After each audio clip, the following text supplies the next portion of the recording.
Заманбап дүйнөнү фотосүрөтсүз элестетүү кыйын. Фотосүрөт коомдун ажырагыс бөлүгү болуп, бардык кесиптик жана жеке чөйрөлөрдө кеңири колдонулат. Бүгүнкү күндө адамдар сүрөттү өз көзү менен көргөндөй тартуу мүмкүнчүлүгүн активдүү пайдаланышат. Бирок сүрөттүн тарыхын көп адам билбейт. Ошол эле учурда фотосүрөттүн үстүндө иштеген илимпоздордун демилгелүү акыл эси көптөгөн кыйынчылыктарга туш болуп, дароо ал үчүн татыктуу келечек түзө алышкан эмес. Бүгүн биз сизге сүрөткө тартуу тарыхы жөнүндө айтып беребиз. Ал фотокартадан смартфонго кантип өнүккөнү жөнүндө. Эң биринчи француз Жозеф Непс сүрөттү ойлоп тапкан. Анын изилдөөлөрүндө Жозеф Непс үзүлдүккө учурады. Камерадан алынганда ал жоголбой тургандай кылып туруктуу сүрөттү ар кандай беттерге өткөрүп берүүгө аракет кылган. Жарык тийгенде сүрөт өчүп, андан кийин контурлар толугу менен жок болуп кетип атты. Мурун дагы көптөгөн изилдөөчүлөр ушундай эксперименттерди өткөзүшкөн. Бирок ар кандай себептерден улам алардын иши көрүнүктүү натыйжаларга алып келген эмес. Мындай тажрыйбалар менен алектенген адамдарды бай, көпкөн жана эрке, акчаларын каяка коротууну билишпейт деп эсептешкен. Бирок Нипс оптимизмге толгон. Буга чейин ал бир тууган агасы менен биргеликте бир ийгиликтүү ишти бүтүрүшкөн. Ички күйүүчү кыймылдаткычты жаратышкан. Ал үчүн алар Наполеондон сыйлык алышкан. Бирок кыймылдаткыч кеңири колдонулбагандан кийин жана Нипс жаңы изилдөөлөргө басым жасайт. Бир катар ийгиликсиз аракеттерден кийин Жозеф Нипс так контурду сактап калган сүрөттү ойлоп табат. Битум катманы менен капталган табакта анын устаканасынын терезесинен көрүнүштүү чагылдырылган. 8 саатка чукул жазылып алынган сүрөт 1826 жылы тартылып, бүгүнкү күнгө чейин изилдөө борборунда сакталууда. Бирок сүрөттөр так болуп жаткандыгына карабастан, Нипс өзүнүн технологиясын дагы идеалдуу кылгысы келген. Эксперименттер акча талап кылышат. Ошондуктан бул үчүн ал бир тууган агасы менен бирге бардык байлыгын сарптаган. Андан кийин тагдыр аны француз сүрөтчүсү жана ойлоп табуучусу Луи Дагерге алып келет. Луи Дагер менен Нипстин максаттары окшош болгон. Алар чогуу сүрөт менен алектенип, тажрыйба менен алмашышат. 1833 жылы карыган Нипстин ден соолугу начарлап, ал сүрөттүн расмий ачылышына чейин 6 жыл калганда көз жумат. Ар кандай химиялык заттар менен тажрыйба жүргүзүп, Луи Дагер тажрыйбасын улантып, технологияны жогорку деңгээлге чыгарат. Ошентип 1839 жылы Луис Дагердин сүрөттү ойлоп тапканы бүткүл дүйнөгө белгилүү болду. 1855 жылы окумуштуу Джеймс Максвелл Гейм Гольца Юна теориясына таянып, биринчи түстө сүрөттү лентасына тарткан.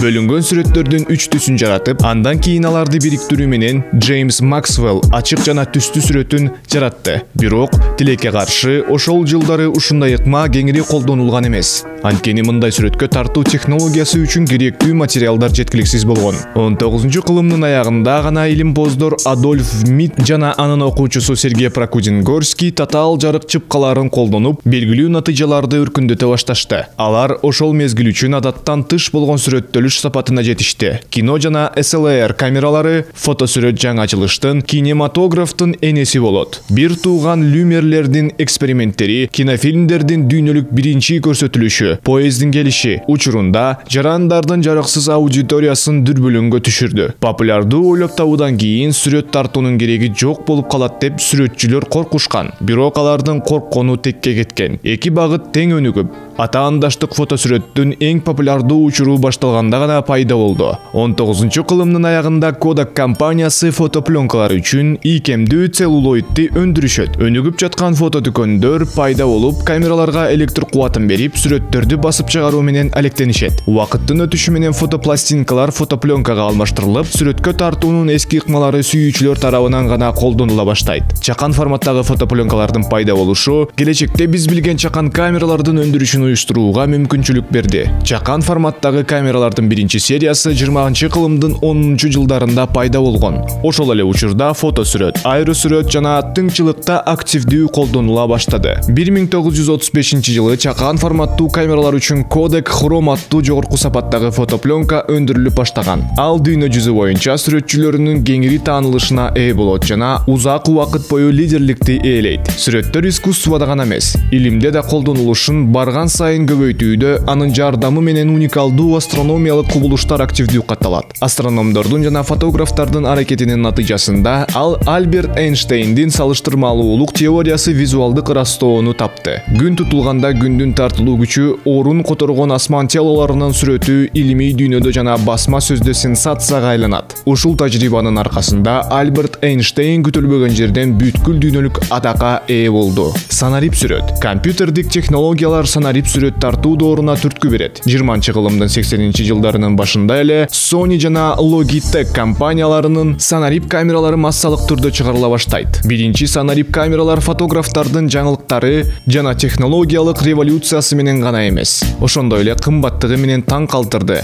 Бардык жагынан алганда, санарип камералар узак убакыт бою фотопленка менен иштеген атаандаштарынан төмөн болушкан жана жалаң профессионалдык эмес, сүрөт катары кызмат кылышкан. Санарип камералар салттуу DSLR менен олуттуу атаандаштыкка 2000-жылдардын башында гана жетише алды. Ошондой эле колдонуучулар санарип фотосүрөттүн артыкчылыктарын дароо түшүнбөгөндүктөн дагы мындай фотоаппараттар болгон эмес. Мындан тышкары, санарип камераларды өндүрүүчүлөр узак убакыттан бери рынокто көбүрөөк сатып алуучуларды кызыктыра турган оптималдуу бааларды түзө алышкан эмес. Бирок бул көйгөйлөр натыйжалуу чечилген сайын санарип фотосүрөт өзүнүн жетектөөчү позициясын бекемдеди. Жогорку сапаттуу сүрөткө тартуу параметрлеринин тышкары видеону HD сапатта тартуу мүмкүнчүлүгү кошулду. Акыркы учурда санарип камералар видеоклиптерди, ал тургай көркөм тасмаларды тартууда колдонулуп келе жатат. Мындан катуу атаандаштык акыры фотопленкалардын айрым түрлөрүн, анын ичинде хром кодектерин өндүрүү жокко чыгарды.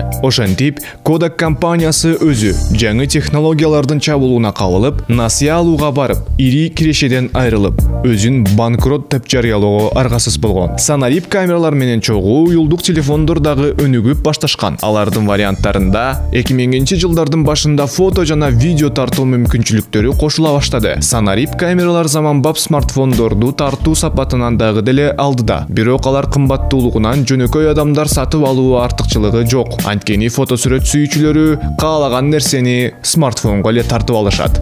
Интернет байланышы смартфондун колдонуучуларына сүрөттөрүн социалдык тармактарда бөлүшүүгө, ал тургай ар кандай коммерциялык сайттарда гаджеттеринен түшкөн сүрөттөрдү сатууга мүмкүнчүлүктөрдү берди. Көпчүлүк учурларда камералары бар смартфондор сүрөткө тартууну сүйүүчүлөрдү сүрөттөрдүн сапаты менен толук канааттандыра баштады. Ал эми өзүңүздүн жеке киноңузду кантип жасоо керектиги жөнүндө адабияттарды китеп дүкөндөрүнөн телефонуңуздан таба аласыз. Социалдык тармактардагы, коммерциялык платформалардагы сүрөттөрдүн жардамалык адаптациясы адамдарга бизнести ашыруу жаатында жаңы мүмкүнчүлүктөрдү берди. Фотосүрөттү колдонуп, чыгармачыл эксперименттерди өткөрүү мэйкиндиги жыл сайын кеңейүүдө. Камералар менен дрондорду колдонуу сөзсүз түрдө кымбат баалуу жабдууларды колдонбостон бийиктиктен өзгөчө сүрөттөрдү жана видеолорду тартууга мүмкүнчүлүк берди. Сүрөт компьютердик графиканын, графикалык дизайндын жана башка көптөгөн популярдуу алдыңкы сфералардын өнүгүшүнө жардам берди. Сүрөттүн тарыхы али бүт элек